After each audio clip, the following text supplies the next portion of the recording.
ನಿನ್ನೆ ಅವ್ರದೇ ಪಕ್ಷದ ಶಾಸಕ ಹೇಳ್ತಾನೆ 5 ಗ್ಯಾರಂಟಿಗಳನ್ನ ಕೊಟ್ಟಿದ್ದೇವೆ ನಾವು. ಸಿದ್ದರಾಮಯ್ಯನವರು 5 ಗ್ಯಾರಂಟಿಗಳನ್ನ ಕೊಟ್ಟಿದ್ದಾರೆ.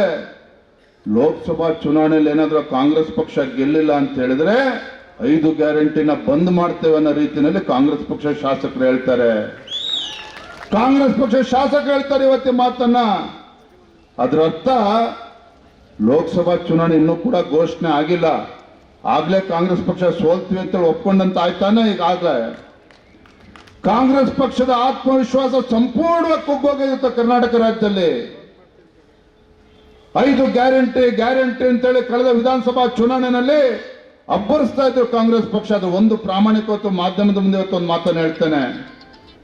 ಕಾಂಗ್ರೆಸ್ ಪಕ್ಷದ ಬೋಗಸ್ ಗ್ಯಾರಂಟಿ ನೋಡ್ಕೊಂಡು ಜನ ಓಟ್ ಕೊಡ್ಲಿಲ್ಲ. ನಮ್ದು ಕೂಡ ತಪ್ಪಿತ್ತು. ಭಾರತೀಯ ಜನತಾ ಪಾರ್ಟಿ ವಿರೋಧ ಪಕ್ಷದಲ್ಲಿ ಕೂತಿದ್ದೇವೆ ಅಂತ ಹೇಳಿದ್ರೆ ಅದಕ್ಕೆ 10 ಕಾರಣಗಳಿದೆ. ಅದಕ್ಕೆ 9 ಕಾರಣಗಳು ನಮ್ಮ ಸ್ವಯಂಕೃತ ಅಪರಾಧ. 10ನೇ ಕಾರಣ ಗ್ಯಾರಂಟಿ ಅಷ್ಟೇನೆ.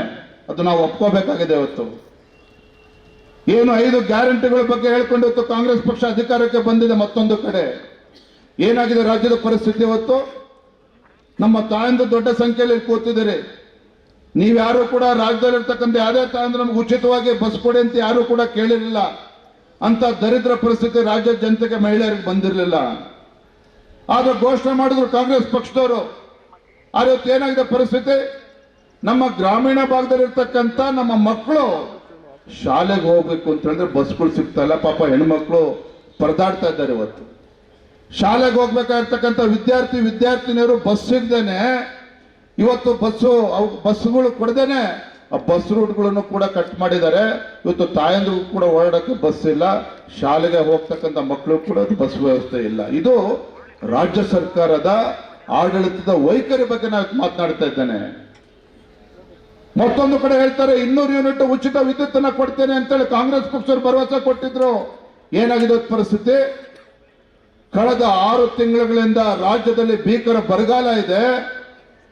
ಯಡಿಯೂರಪ್ಪನವರು ಭಾರತೀಯ ಜನತಾ ಪಾರ್ಟಿ ಸರ್ಕಾರ ಇದ್ದಾಗ ಭೀಕರ ಬರಗಾಲ ಇದ್ರು ಸಹ ನನ್ನ ರೈತನಿಗೆ, ಈ ನಾಡಿಗೆ, ದೇಶಕ್ಕೆ 2 ತುತ್ತು ಅನ್ನವನ್ನ ಕೊಡ್ತಕ್ಕಂಥ ರೈತರಿಗೆ ಅನ್ಯಾಯ ಆಗ್ಬಾರ್ದು ಅಂತ ಹೇಳಿ ಬಿಜೆಪಿ ಸರ್ಕಾರ ಇದ್ದಾಗ, ಯಡಿಯೂರಪ್ಪನವರು ಇದ್ದಾಗ 7 ತಾಸು ವಿದ್ಯುತ್ ಅನ್ನ ಕೊಟ್ಟರು. 3 ಫೇಸ್ 7 ತಾಸು ವಿದ್ಯುತ್ ಅನ್ನ ಕೊಟ್ಟರು. ಆದ್ರೆ ಯಾವ 200 ಯೂನಿಟ್ ಉಚಿತ ವಿದ್ಯುತ್ ಅನ್ನ ಕೊಡ್ತೀವಿ ಅಂತ ಹೇಳಿರ್ತಕ್ಕಂಥ ಕಾಂಗ್ರೆಸ್ ಸರ್ಕಾರ ಆ ರೈತ ಇವತ್ತು ಹೊಡೆದಾಡ್ತಾ ಇದ್ದಾನೆ.